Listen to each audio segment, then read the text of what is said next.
ጌታ መልካም ነው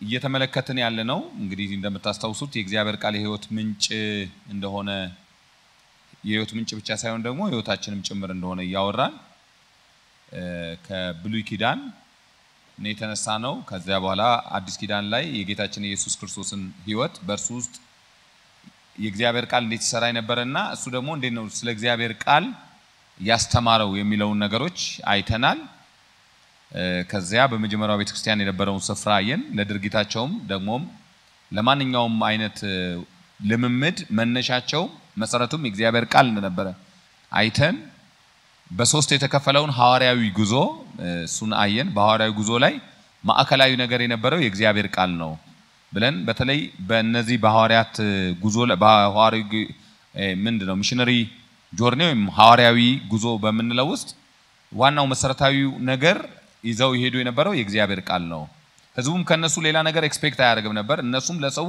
ሌላ ነገር አልነበረም ያለማመዱት ማንኛ መሰረታዊው ነገር የእግዚአብሔር ቃል እንደነበረ ነው የተመለከትነው ዛሬ በዚህ ሐዋርያዊ ጉዞ ላይ ሜን ካራክተር የነበረው ወይም ደግሞ በጣም ጉልህ ስፍራ የነበረው ሐዋርያው ጳውሎስ በመልእክታቶቹ ስለ እግዚአብሔር ቃል የተናገራቸው ነገሮች ነው የምንነጋገረው ይሄ ለምረው ምናነሳው ማለት በወጥነት የእግዚአብሔር ቃል በወጥነት ከቃሉ ጋር ሊኖረን ስለሚገባው ግንኙነትና ህብረት ስለሚያስተምረን ነው ወጥነቱን እንድናይ ነው እንግዲህ እንደ መጽሐፍ ቅዱስ ትምህርት ቤት ተማሪ አንዳንድ ነገሮችን ቢብሊካል ቴዎሎጂ ናቸው ብለን ስለ ቢብሊካል ቴዎሎጂ ወይም ስናስተምር አንደኛው ምናነሳው ነገር አንዳንድ ነገሮች ለምሳሌ ሚሽንን አንስተን ወጥ ነው ወይ ከብሉይ ኪዳን ተነስተን ከዘፍጥረት ተነስተን እስከ ራእይ ድረስ ወጥነት ያለው ትምህርት ነው ወይ ብለን እናነሳለን ልክ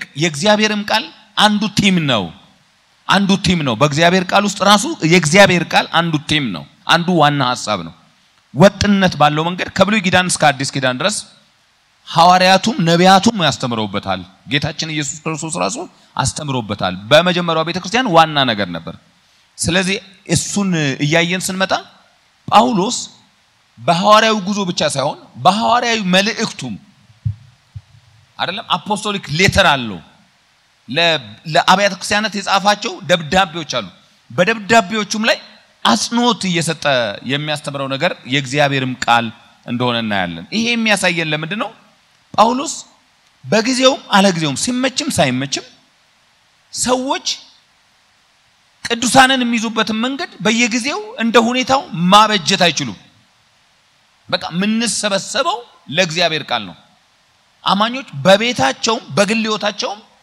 ዋናው ነገር የእግዚአብሔር ቃል ነው ይሄን የእግዚአብሔርን ቃል ከጣሉ ቤተክርስቲያንም አማኝም የሚያሰኛቸው ነገሮች እንደጣሉ ነው የሚያሳየን ወይም የእግዚአብሔር ቃል በምንም በሌላ ነገር ኮምፐንሴት አይደረግም አይካካስም በቃ የእግዚአብሔር ቃል ባይኖረኝ ለምሳሌ እንትን ባይኖረኝ ስጋ ማልበላ ሽሮ በላለሁ ባጣ አንድ ዳቦ አላጣም ብለን በእንጀራ ፋንታ ዳቦን ልንተካ እንችላለን በስጋ ፋንታ ሽሮ ልንበላ እንችላለን አይ በቃ ምንም እንኳን ባይኖር ምንድነው ለሰርቫይቫል አይደለም በቃ ቆሎ ቆርጠም ይኖራል ልንል እንችላለን የእግዚአብሔርን ቃል የሚያካክሰው ሌላ ነገር የለውም የእግዚአብሔር ቃል ባይኖረኝም ግን ጸሎት አለ የእግዚአብሔር ቃል ባይኖረኝም ግን ትንቢት አለ የእግዚአብሔር ቃል ልንል አንችልም በቃ የእግዚአብሔር ቃል ዋናና መሰረታዊ በምንም የማይተካ ነገር ነው በአማኞች ውስጥ እሱን ነው የምናየው የመጀመሪያው አማኞች መልካም ህይወት መኖር እንፈልጋለን በጎ የሚባል ምስክርነት ያለው ህይወት መኖር እንፈልጋለን የተለወጠ ህይወት መኖር እንፈልጋለን ሰዎች አቀቷቸው ካልሆነ በስተቀር በጎ ህይወት መኖር ይፈልጋሉ መልካም ህይወት መኖር ይፈልጋሉ ስለዚህ በጎና መልካም ህይወት እንዲኖሩ የሚያደርጋቸው ምንድነው ስንል የእግዚአብሔር ቃል ነው ሐዋርያው ጳውሎስ በሮሜ ምዕራፍ 5 ቁጥር 14 ላይ መልካም ህይወትና የእግዚአብሔር ቃል ያላቸውን ትስስር ለሮሜ አማኞች ሲነግራቸው እንደዚህ ይላል እነዚህ ሰዎች በጣም ኢምፕረስ አድርገውታል በህይወታቸው በጣም ደስ ተሰኝቷል ግን እንደዚህ ይላቸዋል እኔም ራሴ ደግሞ ወንድሞቼ ሆይ በበጎነት ራሳችሁ እንደተሞላችሁ ይላል በበጎነት ተሞልታችኋል you can see the fruit በህይወታችሁ ላይ ያለውን በጎ ፍሬ ማየት ይችላል ተለውጣችኋል መልካም ህይወት ይዳችኋል ግን ይሄ ምንጩ ምን እንደሆነ ታውቃላችሁ ሲል ዕውቀት ሁሉ እንደሞላባችሁ እርስ በርሳችሁ ደግሞ ልትገስጹ እንዲቻላችሁ ስለናንተ ተረድቻለሁ ይህንን መልካምና በጎ ህይወት ያገኛችሁት ዝም ብሎ ከሜዳ አይደለም ከአካባቢያችሁ መንገድ ድንገት ስታልፉ እንደዚህም ብላችሁ አይዳችሁ ያዛችሁት አይደለም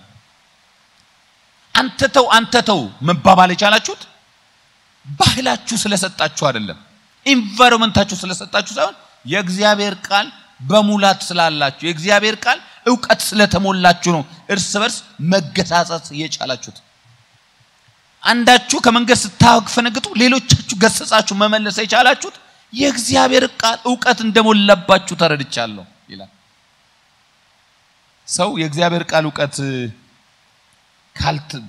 ካልተሞላ በእግዚአብሔር ቃል ዕውቀት ካልተሞላ በበጎና በክፉ መካከል በመልካምና በመጥፎ መካከል ያለውን ቀጭን መስመር መለየት አይችልም ምክንያቱም አንዳንድ በጎች የኛ በጎ እንጂ የእግዚአብሔር በጎ አይደሉም ታውቃላችሁ አይደል አንዳንድ መልካሞች ለኛ እንጂ መልካም ለእግዚአብሔር አይደሉም በእግዚአብሔር እኛ መልካም እንላቸው በእግዚአብሔር ፊት ጽዩፍ የሆኑ ነገሮች አሉ አበመነሽን የሚሆን እግዚአብሔር የሚጸየፍባቸው ነገሮች አሉ ስለዚህ የእግዚአብሔርን ቃል እየጣልን ስንመጣ ቀጭኑ መስመር ነው ያወፈር ነው ይሄ ክፉ ነው የመልካም ነው ማለት እንኳን እናቆማለን የአውሮፓ አብያተ ክርስቲያናት የአሜሪካ አብያተ ክርስቲያናት እንደሆኑ ከዛ በኋላ በቃ በፍቅርና በርኩሰት መካከል ያለውን ልዩነት መረዳት ያቅተናል የእግዚአብሔር ቃል ሲጠፋ አይታችሁ እንደሆነ በፍቅር ስም የማይታገሱት ነገር የላቸውም ወንድና ወንድ ሲጋባ ፍቅር ከሁሉ ይበልጣል ይሏቸዋል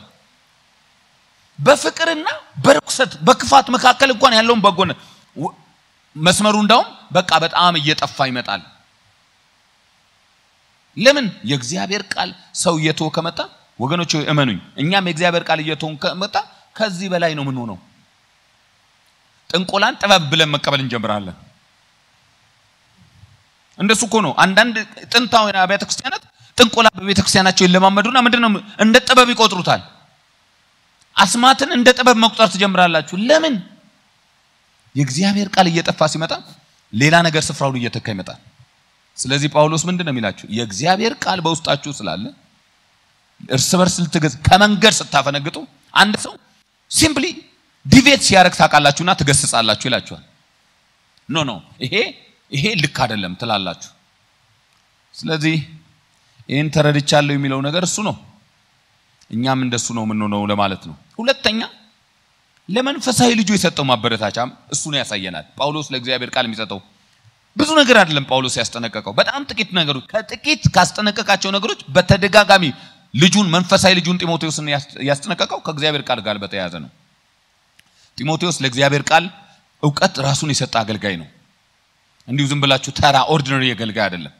የእግዚአብሔር ቃል በሙላት ያለበት አገልጋይ ነው ስለዚህ ጳውሎስ ይሄን ለእግዚአብሔር ቃል የሰጠውን ቫልዩ እንዳይተው እሴቱን እንዳያበላሽ በዚህም እንዲጸና ነው የሚያስጠነቅቀው እንደዚህ ይለዋል ሁለተኛ ጢሞቴዎስ ምዕራፍ 3 ከቁጥር 14 እስከ 17 ድረስ ያለው ማለት ነው አንተ ግን በተማርክበትና በተረዳህበት ነገር ጸንተህ ኑር ጳውሎስ አዲስ ነገር አይደለም ያመጣው አዲስ ነገርም አይደለም ይነግረው ጢሞቴዎስ ኦሬዲ አለ ይሄ ነገር ስለዚህ አንተ ግን በተማርክበትና በተረዳህበት ነገር ጸንተህ ኑር ለምን ከማን እንደተማርከው ታውቃለህና ከሕፃንነት ጀምሮ ክርስቶስ ኢየሱስን በማመን መዳን የሚገኝበትን ጥበብ ሊሰጡ የሚችሉትን ቅዱሳት መጽሐፍ ታውቃል ይላል ክብር ለእግዚአብሔር ይሁን ደስ አይልም ራሱ ሌላ ነገር አይደለም መጨመርልህ በተማርክበት በተረዳህበት ነገር በዚያው ላይ ጸንተቁም ዋይ ከማን እንደተማርከው ታውቃለህ ከማን እንደተማርከው ልገር ከኔ ተማርከው ዝም ብለህ ትምህርት ቤት ገብተህ ፊደል ሲያስቆጥሩ ሃው ስትል ያገኘው ነገር አይደለም ከኔ ያገኘው ከሕፃንነት ጀምረ ክርስቶስ ኢየሱስን በማመን መዳን የሚገኝበትን ጥበብ ሊሰጡ የሚችሉ ቅዱሳት መጽሐፍትን አውቀሃልና ክብር ለእግዚአብሔር ይሁን ከዕውቀት ሁሉ የሚበልጠውን ዕውቀት ይዟል ቅዱሳት መጽሐፍትን አውቀሃል ልንገርህ በቃ ሌላ ነገር አያስፈልግም ማለት በቃ you have all the necessary tools ማለት ነው። ሌላ ምን ጨምረው ነገር ሳያስፈልግክ አሟልተዋል። ከሕፃንነት ጀምሮ መዳን የሚሰጡ ክርስቶስ ኢየሱስን እንድታውቅ የሚያደርጉ ቅዱሳን መጻሕፍትን አውቃል። ልንገርህ አይደለም ከዚህ በላይ አይደለም የሚያስፈልገው። የእግዚአብሔር ሰው ፍጹም ለበጎ ስራ ሁሉ የተዘጋጀ ይሆን ዘንድ የእግዚአብሔር መንፈስ ያለበት መጽሐፍ ሁሉ ለትምህርት፣ ለተግሳጽ፣ ልብን ለማቅናት በጽድቅ ላለው ምክር ደግሞ ይጠቅማል። የእግዚአብሔር ሰው ይሄ ካለው ሁሉ አለው። እንደገና ሁለተኛ ጢሞቴዎስ ምዕራፍ 2 ቁጥር 15 ላይ የእውነትን ቃል በቅንነት የሚናገር የማያሳፍር ሰራተኛ ሆነ የተፈተነውን ራስን ለእግዚአብሔር ልታቀርብ ትጋ ይለዋል። የእውነት ቃል በዚህ ወጣት ህይወት ውስጥ ያየው ነገር የተሟላ ህይወት ነው። ደግሞ ፍሬ ያፈራ ሰው ነው። የሚገርመኝ ነገር ጳውሎስ ይሄ ድንገት አላገኘውም ይለዋል። ድንገት አለ። አሁን ከሕፃንነቱ ጀምሮ ማለት በቃ ዝም ብሎ ከሕፃንነቱ ጀምሮ ዝም ብሎ የሆነ ሰው ሳያስተምረው አይደለም የሚያገኘው። ከቤተሰብ የተቀበለው ነገር ነው። ጳውሎስ ጢሞቴዎስን ሲያስብ ትዝ ይላችኋል። ሁለተኛ ጢሞቴዎስ ምዕራፍ 1 ላይ ሲናገር እኔ እንደውም አንተ አይደለም ህይወትህን አይደለም ስትገባ ስትወጣ ያያየው አይደል በቃ ዝም ብዬ ግብዝነት የሌለበት እምነትን ምናምን ራሱ ያያየ እንባን ምናምን ሁሉ ነገር ያያየ በቃ እግዚአብሔርና መሰገን ጌታ ሆይ አቤት ጢሞቴዎስ እንባ ግብዝነት የለ እምነቱ ይልኩ ስላንተ መሰጥብሃለሁ። ይሄ እንዳልኳችሁ ከሕፃንነቱ ጀምሮ የመጣ ነው። ከየት የመጣ? የቤተሰቦቹ ትጋት አይገርማችሁም? አያቱ ቁጭ ብላ የምታስጠናው የእግዚአብሔር ቃል ነበር። እናቱ ቁጭ ብላ የምታስጠናው የእግዚአብሔር ቃል ነበር። ከምን አወቀን? ቁጥር 15 ላይ ምንድነው የሚለው? ሁለተኛ ጢሞቴዎስ ምዕራፍ 1 ቁጥር 15 ላይ ቁጥር 5 ላይ ባንተ ያለውን ግብዝነት የሌለበትን እምነትህን አስባለሁ። ታውቃለህ ይሄ ባንተ ብቻ አይደለም። አንተ ላታስተውሉ ትችላለህ። ይህ እምነት ቀድሞ ባያትህ በሎይድ በእናትህ በዮንቄ ነበረባቸው። ባንተም እንዳለ ተረድቻለሁ። ይሄ ፋሚሊ ላይ ነው ያለው ይላል እግዚአብሔር። በልጆቻችንና በእኛ ላይ እንደዚህ ያለ መንፈስ ያምጣ።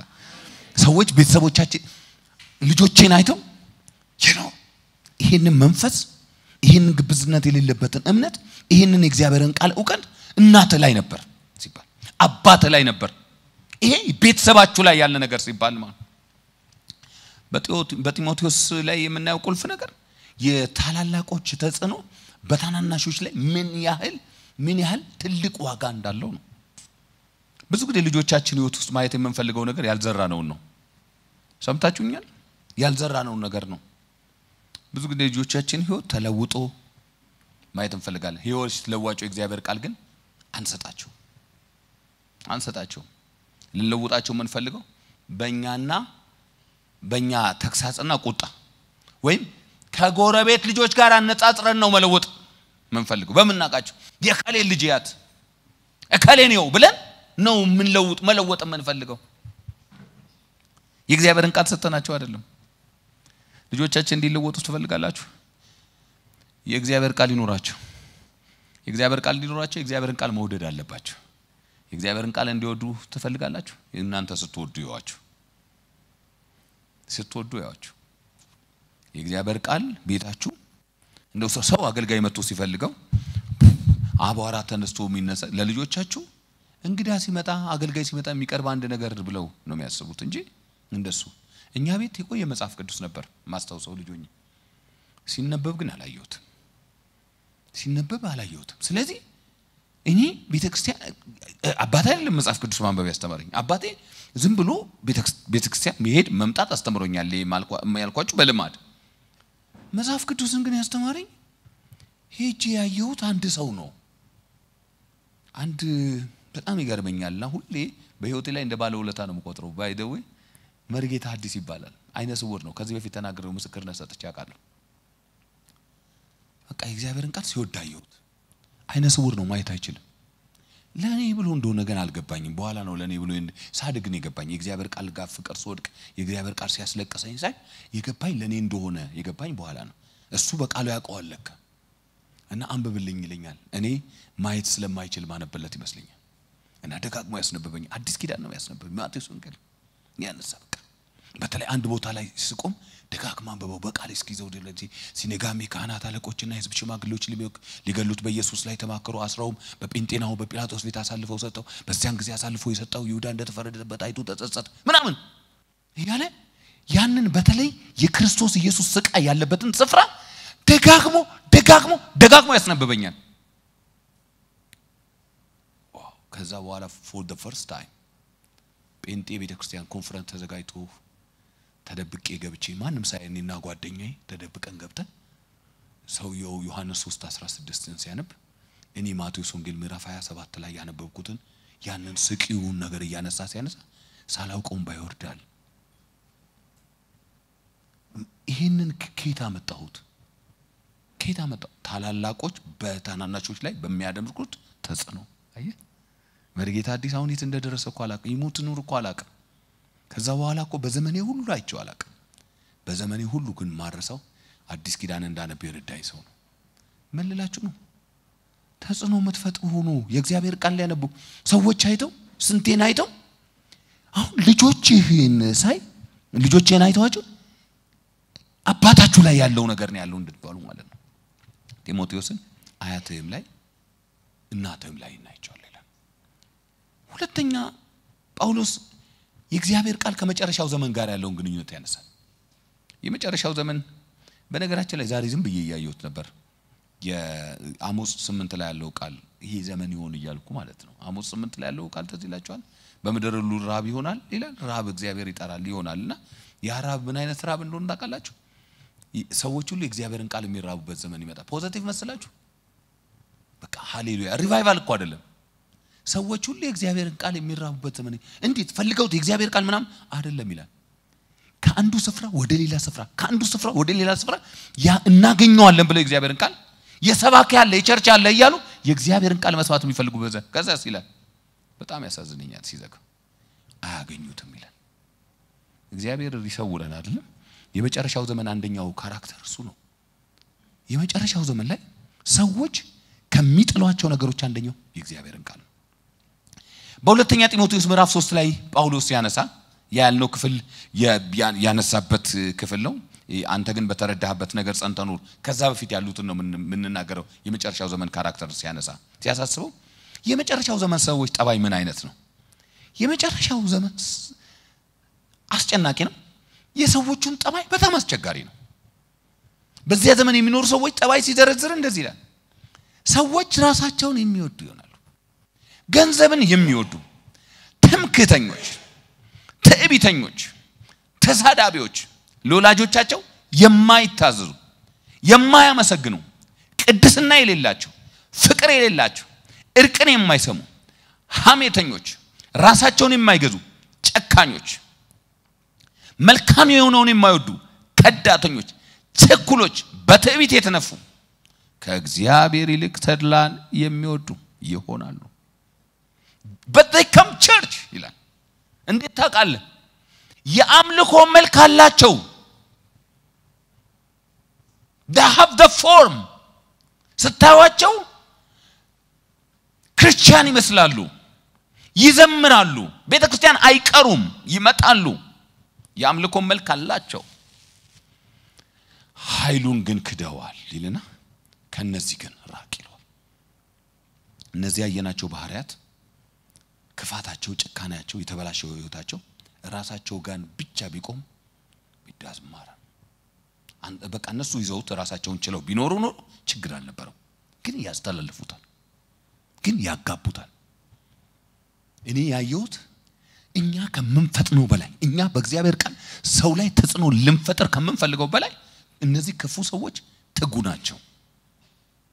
ናቸው እና ሌሎችን ይበክላሉ ይመርዛሉ በእነዚህ ግን የሚያሳዝነው ታዲያ ምንድነው በእነዚህ ሰዎች መርዝ የሚጠቁት እነማን ናቸው እንዲለዋል ቀጠል አድርጎ ሲነግረው ወደ ቤቶች ሾልከው እየገቡ ይላል ሾልከው እየገቡ ቀስ ብለው አንገታቸውን ደፍተው እየገቡ ኃጢያታቸው የተከመረባቸውን እሺ በልዩ ልዩ ምኞት የሚወሰዱትን እሺ እነዚህ ኦሬዲ እኮ ኃጢያታቸው የተከመረባቸው ከሆነ በልዩ ልዩ ደግሞ ምኞት የሚወሰዱ ከሆነ በቃ ኦሬዲ ኤክስፖዝድ ነው። አይ እነሱ ብቻ ይምሳሌ ምንድነው ታዲያ ሌላ ተጨማሪ ነገራቸው?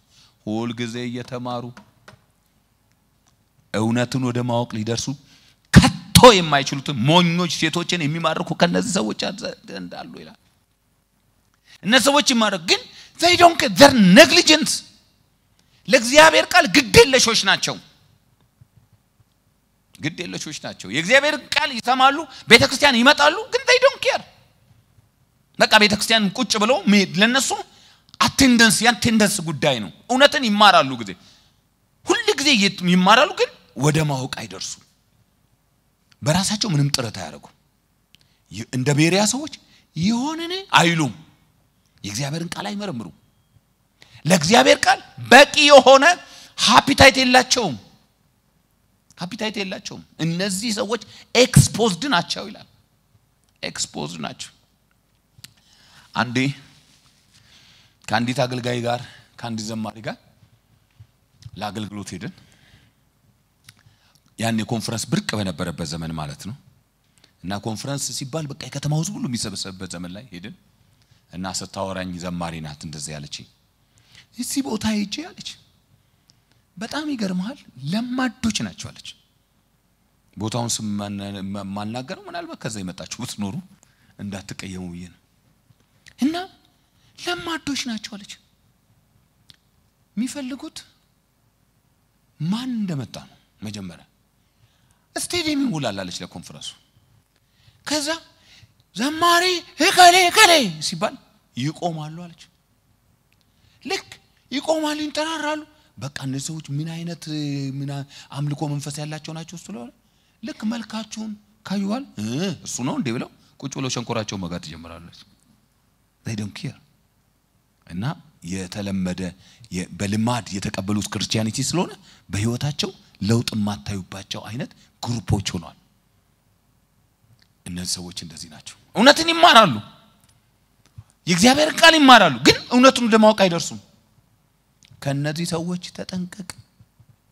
እነዚህ መጨረሻ ዘመን የክፋት ሰራዊቶች ምንም ፍርሃት የሌላቸው ገንዘብን ያለ መጠን የሚወዱ ተድላን ወይም ሁሉ ነገራቸው የሆነ ተድላን ማለት ይሄ በቃ ይሄ በዚህ ዓለም ያለው ደስታ ሁሉ ነገራቸው የሆነ ምንም ነገር በዚህ ዓለም ያለውን ደስታ ለማግኘት የሚሰጡ ብር ለማግኘት ምንም ነገር የሚሰጡ የእግዚአብሔርን ቤት ሳይቀር ማለት ነው በእግዚአብሔር ቤት እየኖሩ ፍቅር የሌላቸው ነፍስ ከማጥፋት ወደ ኋላ የማይሉ ሰዎች ናቸው። እነዚህ ሰዎች ታዲያ እንዴት ነው አዳራሻቸው የሚሞላው? እንዴት ነው ሰው የሚከተላቸው ሲባል ሁሉ ሰው አይደለም። የሚከተሏቸው ሰዎች ይላል ኃጢያታቸው የተከመረባቸው በልዩ ልዩ ምኞት የሚወሰዱ ሰዎች ናቸው። እውነትን እየተማሩ ወደ ማወቅ የማይደርሱ ሰዎች ናቸው። ሞኞች ሴቶች በእነሱ ዘንድ አለ እንጂ ጳውሎስ በእኛ ዘመን ቢኖር ነው ወንዶች ሞኞችም አሉ ይላል ነበር። ምክንያቱም በእኛ ዘመን ብዙ ሞኝ ወንዶች ስላየን የሚማረኩ የሚክተለተሉ እንደዚህ አይነት ሰዎች ራሱን ቸርች ብሎ ይጥራ እንጂ ማንኛውም ቡድን ማንኛውም ተቃዋሚ ይወስዳቸዋል። ማንኛውም ትንቢት ተናጋሪ ይማርካቸዋል። ምክንያቱም ቃሉ ስላጡ ለመማረክ የተዘጋጁ ናቸው። እጃቸውን አንስተው ነው ኦሬዲ የሚሄዱት ማለት ነው። አስቀድመን እንዳነሳን እግዚአብሔር ቃል ትክክለኛ ዕውቀት እንደ ሚዛን መቀመጥ ሲያቀተው ሁሉ ነገር ትክክል ይሆናል።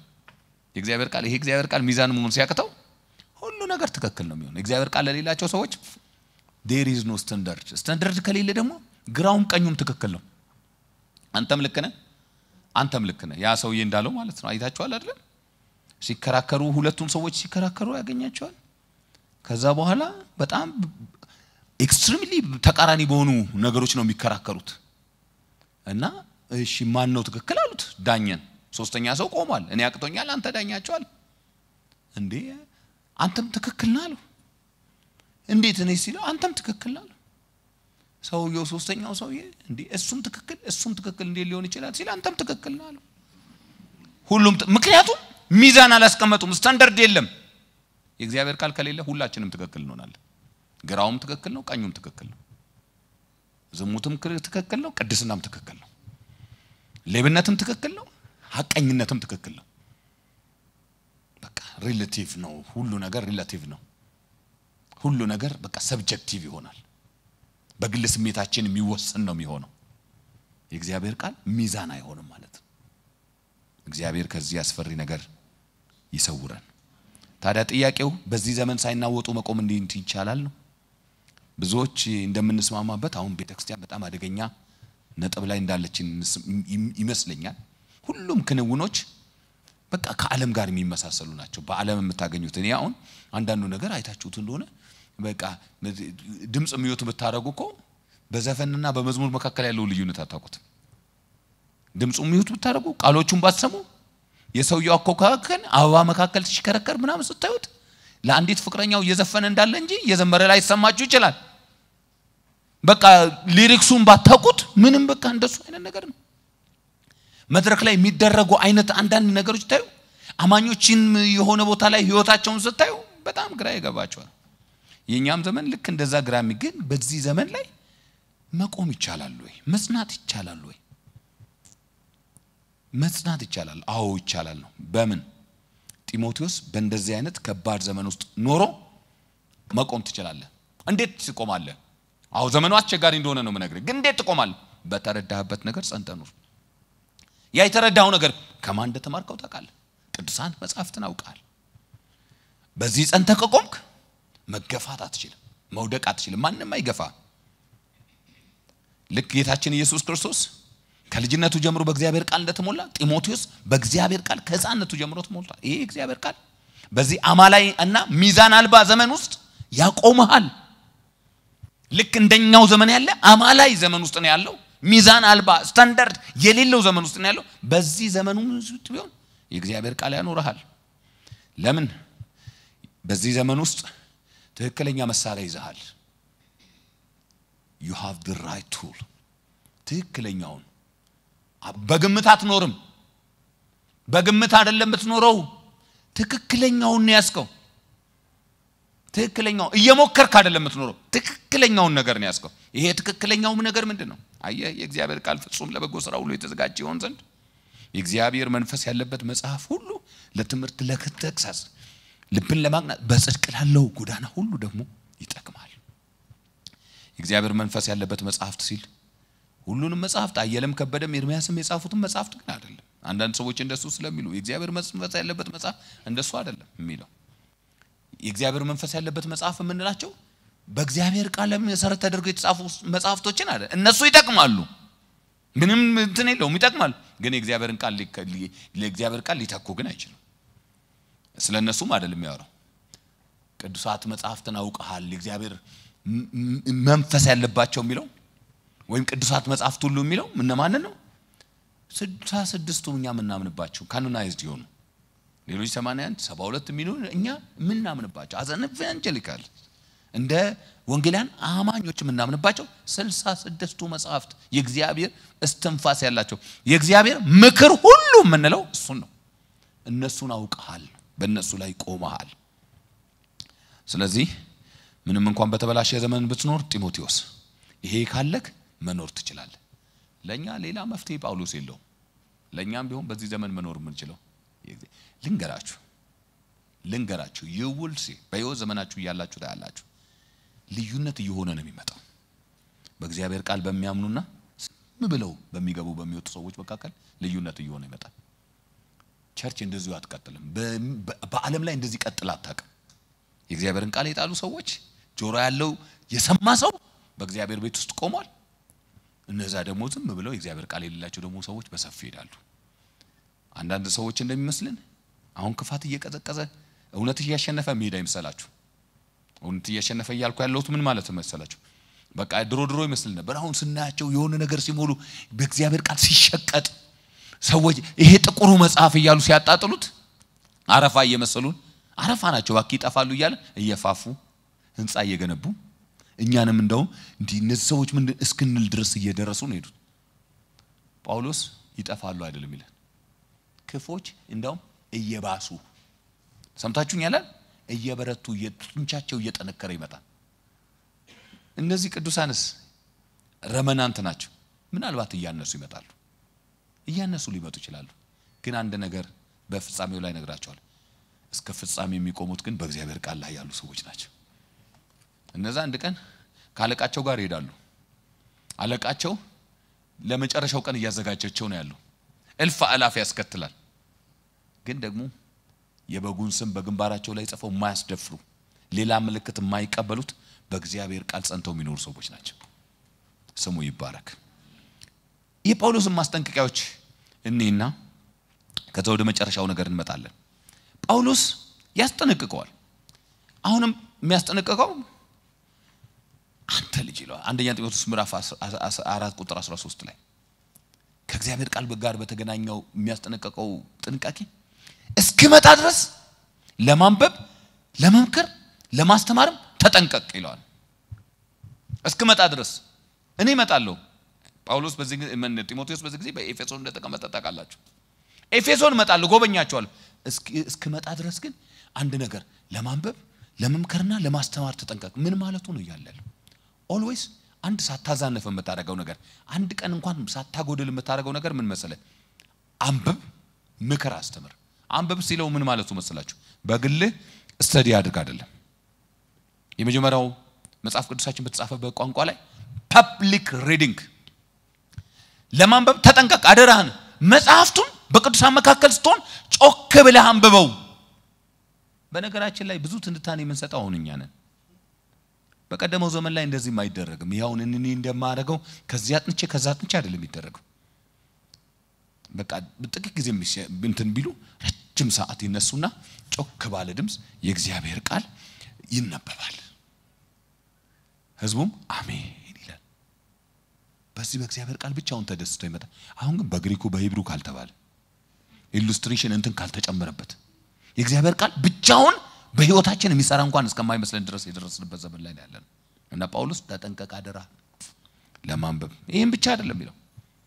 ይሄንን ብታደርግ ብሎ ያስጠነቅቀዋል ይሄንን ካልተውክ ማንበብ ካልተውክ መምከር ማስተማርን ካልተውክ ራስህንም የሚሰሙንም ታድናቸዋል የእግዚአብሔር ቃል በመካከላችሁ ዋና ከሆነ ታድናቸዋል ይሄን ብቻ አይደለም የማያሳፍር ሰራተኛ ትሆናለህ ስለዚህ ተጠንቀቅ ነው የመጨረሻው ነገር ጳውሎስ የተሰሎንቄ አማኞችን የተናገራቸው የቆላሲያስ አማኞችን የተናገራቸው ነገር ነው የሚያስደንቀኝ ጳውሎስ የእግዚአብሔርን ቃል እንዲያውቁ የሚፈልግበት መንገድ በጣም የሚደንቅ ነው ምዕራፍ 2 ቁጥር 1 እስከ 3 ድረስ ስለናንተ በሎድቅያ ስላሉት ፊቴንም ስላላዩት እንዴት ያለ ትልቅ መጋደል እንዳለኝ እንድታውቁ እወዳለሁ ትልቅ ስለናንተ መጋደል ማለት በጸሎት ነው በሩቅ ነው አይኑን አላዩትም ገና አልተነገ ግን በጣም ትልቅ መጋደል አለኝ እጋደላለሁ ጸልያለሁ ለምንድን ነው የምትጋደለው ጳውሎስ ይሄን ሁሉ ጸሎት ለምንድነው የምጸልየው ልባችሁ እንዲጸናና በፍቅር ተባብረው በማስተዋል ወደሚገኝ እስቲ በማስተዋል ወደሚገኝ በሉ ወደ መረዳት ባለጠግነት ሁሉ እንድትደርሱ ምን ማለት ነው በቃ ብዙ ኖሌጅ እንዲኖራችሁ አእምሮአችሁ እንዲከፈት የመረዳት ባለጠግነት እንዲኖራችሁ ይሄ ደግሞ በማስተዋል with understanding ነው የሚገኘው ይሄ እንዲኖራችሁ በጣም እጋደላለሁ ምንድነው ይሁሉ የምትጋደለው ምንድነው ይሁሉ በማስተዋል የሚገኘው መረዳት ይሄ ሁሉ ባለጠግነት ያለው የምትለው ዕውቀት ምንድነው ሲል የእግዚአብሔር ምስጢር እንድታውቁ ነው ይነዋት መጋደለው አንድ ምስጢር እንድታውቁ ነው ምስጢር እንድታውቁ ነው ምን አይነት ምስጢር እንድታውቁ እርሱም ክርስቶስን እንዲያውቁ ጋደላል አይገርማችሁ እጋደላል የእግዚአብሔር ምስጢር እሱ ነው ክርስቶስን እንድታውቁ በነገራችን ላይ ክርስቶስ ጌታ ነው ኢየሱስ ጌታ ነው ብላችሁ እንድታውቁ ማለት አይደለም ኦሬዲ እነዚህ ሰዎች አማኞች ናቸው ግን ዲፕሊ እንድታውቁት ክርስቶስን ይሄ እግዚአብሔር ምስጢር እንድታውቁት እጋደላል ለምንድን ነው እሱን ስታውቁት የሚሆነው ነገር ልንገራችሁ እናንተ እርሱን አወቃችሁት ማለት ተረዳችሁት ማለት ቀላል ነገር አወቃችሁ አይመስላችሁ የተሰወረው የጥበብና የዕውቀት መዝገብ ሁሉ ያለው ማውስጥ ነው ክርስቶስ ውስጥ ነው ያለው ክርስቶስ ውስጥ ነው ያለው እሱ ስታውቁ ዋው ማንንም በሚያባብል ቃል ሊያስታችሁ አይችልም መጽሐፍትን የበለጠ ባወቅን ቁጥር የእግዚአብሔርን ቃል በጣም በተረዳን ቁጥር ክርስቶስ የበለጠ እየገባን ይመጣል። ሰው ከእግዚአብሔር ጋር ረጅም መንገድ የሚሄደው የእግዚአብሔር ምስጢር የሆነውን ክርስቶስን በደንብ ሲረዳ ነው። ይህን ደግሞ ሊያውቅበት የሚችለው ብቸኛው መንገድ ጸሎት፣ በቃ ጌታ ሆይ ክርስቶስን ልወቀው፣ ክርስቶስን ገለጠልኝ በማለት ብቻ አይደለም፣ መጽሐፍትን በማንበብ ነው። መጽሐፍትን ደግሞ በማንበብ ማለት ዝም ብሎ በቃ ስለ ክርስቶስ የሚል አሁን ቀላል ነው። አዮታ ላይ ለምሳሌ ገብታችሁ ክርስቶስ ብትሉ ክርስቶስ ብሉ ዘርግፎ ያመጣላችሁ። ስለዚህ ክርስቶስ እንድትሉ አይደለም። ጌታችን ኢየሱስ ክርስቶስ ሲናገር መጽሐፍት ሁሉ ስለኔ ይናገራሉ ብሎ ክርስቶስን በብሉይ ኪዳን ባሉ ዕቃዎች ውስጥ የመቅደስ ዕቃዎች ውስጥ ሳይቀር ማወቅ ማለት ነው የእግዚአብሔር ምስጢር። በአልባሳት ውስጥ በካህናት ልብስ ውስጥ ክርስቶስን ማወቅ ማየት ማለት ኤፉዱን ምንም ኡሚሙን ቱሚሙን እያያችሁ ክርስቶስን ማወቅ ማለት ነው። ለአብርሃም በተነገረው ተስፋ ውስጥ ክርስቶስ እሱ አይደል እንደዛ አይደል ጳውሎስ ያወቀው። ለምሳሌ እግዚአብሔር እንደዚህ ብሎ እኮ ለአብርሃም ቃል ገባለ። እንደ ክርስቶስ እንደተረዳው የእግዚአብሔር ምስጢር እንዴት እንዳወቀዩት ብሉይ ኪዳን ላይ ጠቅሶ ዘፍጥረት ምዕራፍ 12ን ጠቅሶ እግዚአብሔር እኮ እንደዚህ ያለው ለአብርሃም ይላል በአንተ የምድር አሕዛብ ሁሉ በዘር ይባረካሉ አለ። አንድ ምስጢር ግን ልንገራችሁ ይላል ጳውሎስ። እስቲ እዛ ጋር ምን እንዳለ ተመልከቱ። ስለ ክርስቶስ እንደሚያወራ እንዳወቁ ታውቃላችሁ። ስለ ብዙዎች እንደሚናገር በዘሮች አላለም፣ ግን ስለ አንድ እንደሚናገር በዘርህ አለ። ይሄ ዘሩ ክርስቶስ ነው ይላል። የእግዚአብሔርን ቃል የበለጠ ባወቅን ቁጥር ወደ እግዚአብሔር ቃል የበለጠ በቀረብን ቁጥር የምንረዳው የምናየው በአብርሃም ጥሪ ውስጥ በሎጥ ታሪክ ውስጥ ሳይቀር ክርስቶስን ነው። ይሄ ግን ዝም ብሎ አይመጣም። ከእግዚአብሔር ቃል ጋር ማሳለፍ ያስፈልጋል።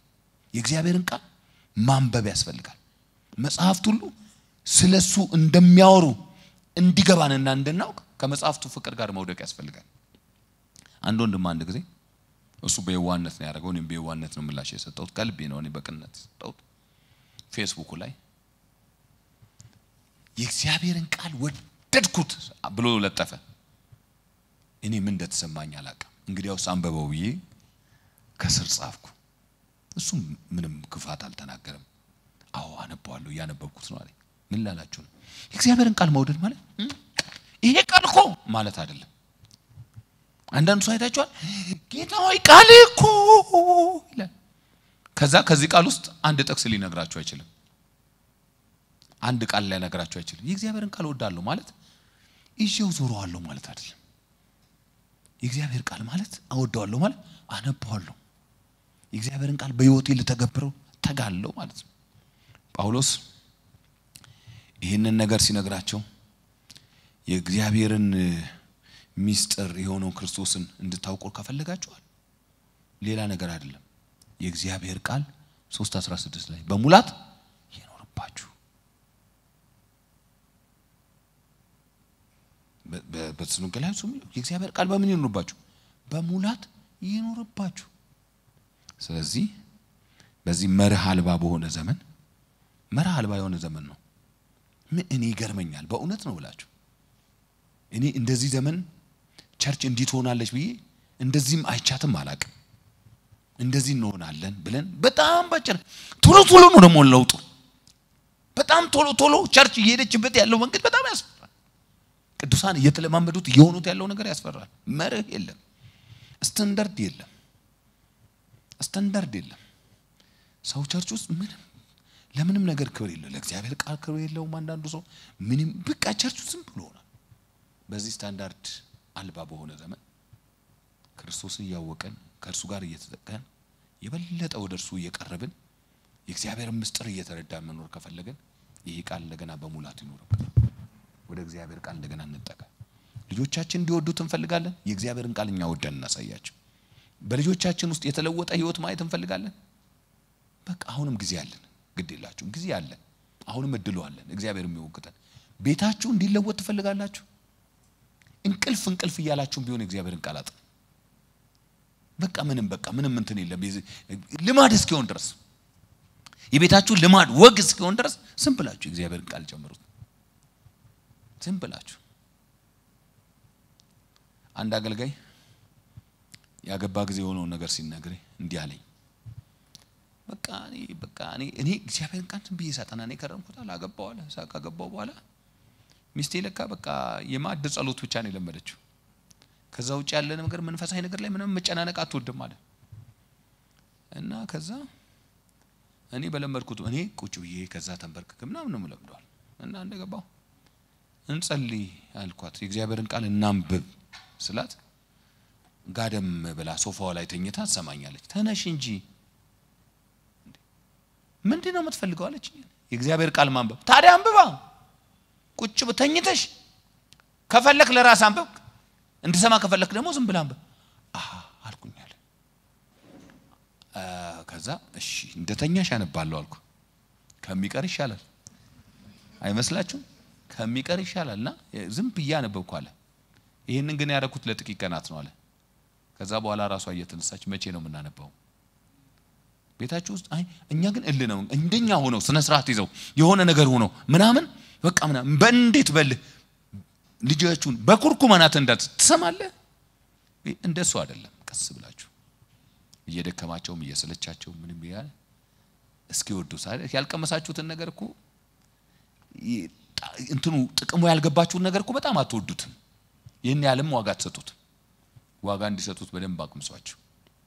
በደንብ ቤታችንን እናለማምደው፣ ቤተክርስቲያናችንን እናለማመድ፣ ቅዱሳን ጓደኞቻችንን እናለማመድ። እግዚአብሔር ደግሞ ይረዳናል።